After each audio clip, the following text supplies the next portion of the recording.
Hello शिवायर्स बच्चों, हमने previous video में डिस्काउंट के कॉन्सेप्ट शुरू किए थे, जिसमें से हमने उसका पहला कॉन्सेप्ट ट्रेड डिस्काउंट कंप्लीट कर लिया था। ट्रेड डिस्काउंट क्या होता है? ट्रेड डिस्काउंट सेलर देता है अपने कस्टमर्स को ताकि वो अपनी सेल्स को इंक्रीज कर सके। अगर उसकी सेल इंक्रीज होगी तो उसे प्रॉफिट ज़्यादा होगा। तो ये रीज़न था ट्रेड डिस्काउंट का। अब हम इस वीडियो में करेंगे कैश डिस्काउंट। ठीक है, तो कैश डिस्काउंट सबसे पहले कॉमन कॉज क्या कि भैया ये सेलर देता है अपने कस्टमर्स को, अपने बायर्स को, ताकि पेमेंट जल्दी हो जाए, हमें पेमेंट जल्दी मिल जाए, इस वजह से हम देते हैं कैश डिस्काउंट। अच्छा, इसके पीछे का लॉजिक क्या होता है भाई? बिजनेसमैन ये सोचता है कि हमने जिन कस्टमर्स को उधार पे दिया है, उधार पे सामान बेचा है, क्या वो हमें फ्यूचर में पैसा देंगे? तो दोनों चीज़ें निकल के आ सकती हैं कि भाई पैसा मिल भी सकता है और नहीं भी मिल सकता है। तो इस चीज़ से बचने के लिए कि भाई पैसा मिल भी सकता है और नहीं भी मिल सकता है, नहीं मिलने के चांसेस ज़्यादा हो सकते हैं, तो इस चीज़ से बचने के लिए उन्हें लालच दिया जाता है कैश डिस्काउंट का कि भैया मैंने आपको 1 लाख रुपए के गुड्स बेचे, अब आप ये कह रहे हो कि हमें 1 लाख रुपए 1 महीने बाद देना है, तो एक काम करो, अगर आप विदिन 10 डेज, विदिन 5 डेज या आज पेमेंट करते हो तो हम आपको 10% का डिस्काउंट देंगे। यानी कि अगर फ्यूचर में आप पेमेंट करोगे 1 लाख रुपीज़ का, तो अगर आप इसकी पेमेंट अभी कर देते हो, ठीक है, तो हम आपको 10% का डिस्काउंट देंगे। 1 लाख में 10% का डिस्काउंट बच्चों आता है 10,000। तो आपको पेमेंट केवल और केवल करनी पड़ेगी 90,000 की। तो अब यहाँ पे बायर क्या सोचेगा, कस्टमर क्या सोचेगा कि यार अगर हम 1 महीने बाद पे करेंगे तो 1 लाख रुपए देने हैं, अभी अगर हम सेटलमेंट करना चाहें तो 90,000 ही देने पड़ेंगे। तो उसको ये लगता है कि नहीं, 90,000 दे करके हम बच सकते हैं, तो वो तुरंत पेमेंट कर देता है इन केसेस में। तो कैश डिस्काउंट का होप सो आपको कॉन्सेप्ट समझ आया हो। बच्चों, कैश डिस्काउंट में कुछ पॉइंट्स लिखते हैं, इसको शॉर्ट में हम CD कहेंगे, cash discount, not compact disc.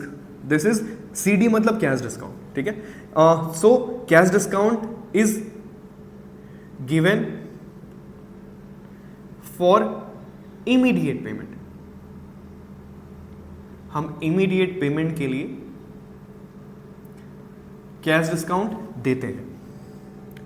अच्छा, second concept, sir cash discount is not reduces the value of goods. Goods की वैल्यू को रिड्यूस नहीं करता, this shown separately। Cash discount goods की वैल्यू को रिड्यूस नहीं करता है, इसी वजह से इसको हम अलग से रिकॉर्ड करते हैं। ट्रेड डिस्काउंट क्या करता था? गुड्स की वैल्यू को रिड्यूस करता था। ट्रेड डिस्काउंट क्या करता था? सेल्स को प्रमोट करता था। कैश डिस्काउंट क्या करता है? इमीडिएट पेमेंट के लिए हम कैश डिस्काउंट देते हैं। ठीक है, दोनों कॉन्सेप्ट। प्लस गुड्स की वैल्यू को भी ये रिड्यूस नहीं करता है, और क्योंकि गुड्स की वैल्यू को रिड्यूस नहीं करता है, दैट्स वाई हम इसको शो करते हैं अलग से, यानी कि सेपरेटली। तो बच्चा, इसमें हम एग्जांपल्स में आते हैं। इसका जो फर्स्ट एग्जांपल है वो है गुड्स परचेज्ड फ्रॉम राम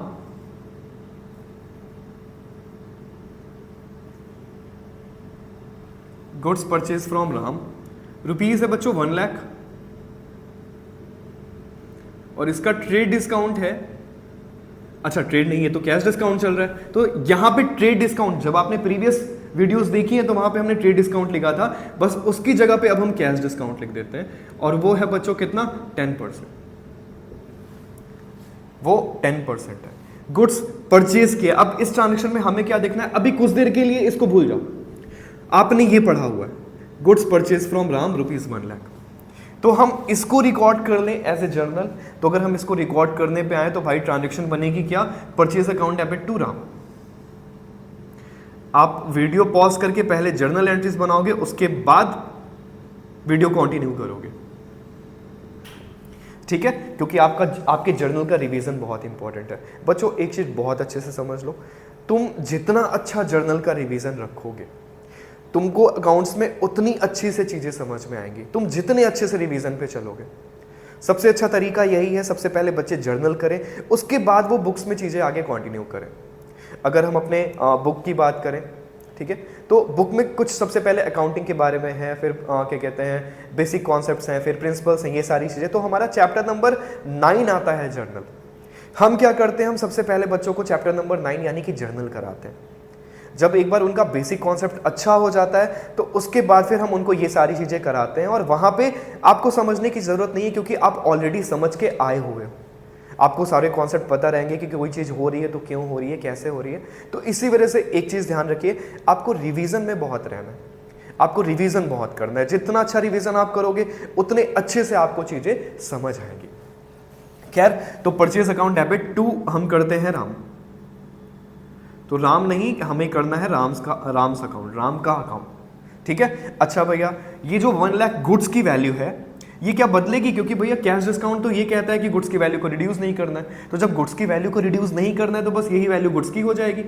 तो 1 लाख रुपीज गुड्स की वैल्यू, क्योंकि कैश डिस्काउंट गुड्स की वैल्यू को रिड्यूस नहीं करता है, तो जितनी गुड्स की वैल्यू है उसको वही लिख दिया। गुड्स की वैल्यू यहाँ पे परचेज शो कर रहा है, परचेज नहीं लिखते तो यहाँ पे गुड्स लिखते। हाँ जी, तो गुड्स की वैल्यू 1 लाख शो हो गई। अच्छा, कैश डिस्काउंट देंगे, ठीक है। कैश डिस्काउंट कितना देंगे? 10%। हमारे पास वैल्यू कितनी है? 1 लाख। तो 1 लाख में अगर हम पेमेंट करेंगे तो हमें 10% का डिस्काउंट मिलेगा, क्योंकि हम परचेज कर रहे हैं, हम खरीद रहे हैं। जब हम खरीदेंगे तो हमें डिस्काउंट मिलेगा, जब हम बेचेंगे तो हमें डिस्काउंट देना पड़ेगा। This is practical concept. आप प्रैक्टिकली अकाउंट्स को प्रैक्टिकली इंप्लीमेंट किया करो तो आपको बहुत अच्छे से चीजें समझ आएंगी, है ना। तो 1 लाख का 10% निकाला, कहीं 1 लाख का 10% निकाल लो भाई, आ गया है ये 10,000। तो 10,000 वैल्यू कम हो जाएगी, तो अब हमें पेमेंट केवल कितनी करनी पड़ेगी? 90,000। ये पेमेंट के लिए ही होता है। तो अब राम्स अकाउंट नहीं होगा बच्चा, क्योंकि कैश डिस्काउंट मिल रहा है, यानी कि हम पेमेंट कर रहे होंगे, और जब पेमेंट कर रहे होंगे तो ये ट्रांजैक्शन उधार की नहीं रह जाएगी, ये ट्रांजैक्शन कैश की बन जाएगी। तो कैश हमारे पास से जाएगा, तो राम नहीं लिखना है वहां पे लिखना है to cash account, to cash account. कितना पेमेंट कर रहे हो? सर हम 90,000 रुपीज की पेमेंट कर रहे हैं। ओके, तो कैश डिस्काउंट सेपरेटली शो होता है। अगर सेपरेटली शो होता है तो भैया परचेज कर रहे हैं, और हम परचेज कर रहे हैं तो हमें डिस्काउंट मिलेगा। जब डिस्काउंट मिलेगा तो दिस इज माय इनकम। सारी इनकम नॉमिनल अकाउंट के रूल से होती है, क्रेडिट। तो यहां पे हमने लिख दिया to discount received, discount received account. कितना डिस्काउंट है? 10,000। तो बच्चा ये हो गया कैश डिस्काउंट का पहला क्वेश्चन। और अगर कैश डिस्काउंट का पहला क्वेश्चन हो चुका है तो अभी हम कैश डिस्काउंट का दूसरा क्वेश्चन भी कर लेते हैं, इसको मैं रफ करूंगा। और कैश डिस्काउंट का दूसरा क्वेश्चन सेल्स का, goods sold to Shivaya, goods sold to Shivaya. और ये था आई थिंक क्या कहते हैं 50,000 या 5,000 वहां पे था। यहाँ पे हम इसका 50% ले लेते हैं, यानी 50,000। और यहाँ पे कैश डिस्काउंट हम कितना लगाएंगे बच्चा? यहाँ पे हम कैश डिस्काउंट लगाएंगे 2%। लास्ट क्लास में 1 0 कम था, आज 1 0 ज़्यादा है, ठीक है। तो प्लीज़ इसका ध्यान रखिएगा। अब भैया गुड्स बेचे गए हैं, शिवाय को कैश डिस्काउंट है। कैश डिस्काउंट है, इसका मतलब जब गुड्स शिवाय को बेचे गए होंगे तो उन्होंने हमें पैसा दिया होगा, तो यहाँ पे हम कहेंगे हमें कैश मिली है और हमने की है सेल। तो बच्चा एक transaction cash account debit,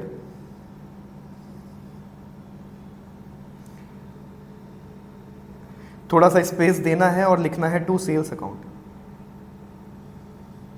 space क्यों दे रहे हैं अभी बताता हूं। सेल्स गुड्स की वैल्यू को क्या कहते हैं प्रेजेंट कर रहा है, और गुड्स की वैल्यू कितनी है? 50,000। तो आप सेल्स के सामने चुपचाप जाकर के लिख दो 50,000। सेल्स की वैल्यू 50,000। अब 50,000 में कैश डिस्काउंट होगा 2%।